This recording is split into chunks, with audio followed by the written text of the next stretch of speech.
Eles eran tres irmãos, bueno, as irmás dele,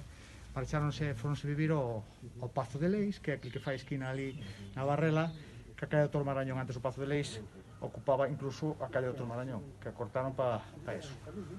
E el, pois, acabaron a noche para ali, botou estos 14 anos facendo bachillerato no Instituto de Ourense, e bomboxouse a Santiago a facer a carreira de Dereito. Acabou enseguida, era un home brillante, veuse por Ourense, instalouse en Ourense, como abogado, o Barcelona pasaba como orador, é dicir, incluso había xuicios que a xente se levantaba a aplaudir da oratoria que tiña. E ali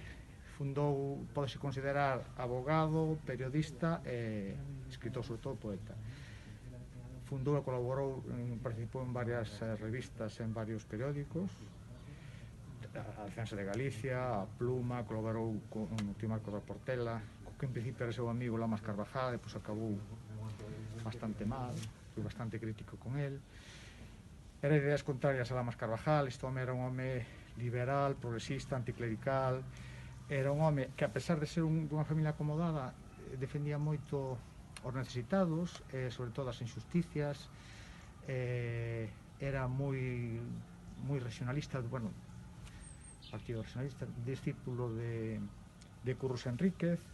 E é unha pena que en Ourense se conozca máis, o pouco que se conoce dil, é que foi o principal promotor da erección de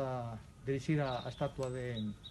Concepción Arenal na Alameda, que foi onde se fixo primeiramente, depois levouse para o Palacio de Justicia.